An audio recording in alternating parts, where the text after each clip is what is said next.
सांगलीचा जेल असेल, सांगलीच्या जेलमध्ये गांजा सापडला. यापूर्वी अनेक जेलमध्ये मोबाईल फोन सर्रासपणे वापरलेला आपण पाहिलं. आता बीडच्या जेलमध्ये तर हाणामारी झाली. गृह विभाग या सगळ्या जेल प्रशासनावर अंकुश ठेवण्यात कमी पडतंय किंवा काय नेमकं याच्या पाठीमागे? नाही, काय ठराविक जेलमध्येच हे होतं. मी का म्हणतोय अमरावती जेल आणि नागपूर जेल, त्याचंही काही कारण असेल ना.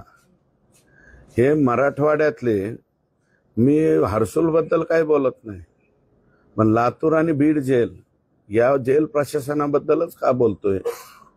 या जेल प्रशासनामध्ये काही लोक एवढे निराळलेले आहेत की त्यांना कशाचीच काय भीती वाटत नाही.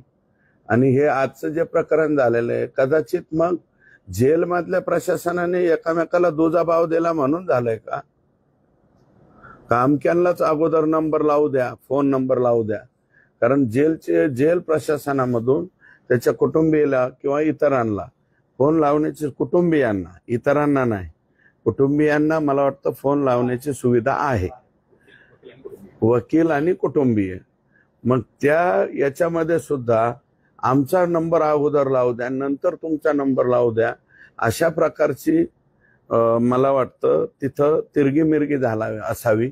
आणि त्याच्यावरनं हा वाद झालेला आहे. त्या महिलेचा खून झाल्याची माहिती आहे कळंबमध्ये, तुम्हाला काय मला ऑथेंटिक माहिती नाही, त्याच्यामुळे मी त्याच्यावरती आज बोलणार नाही.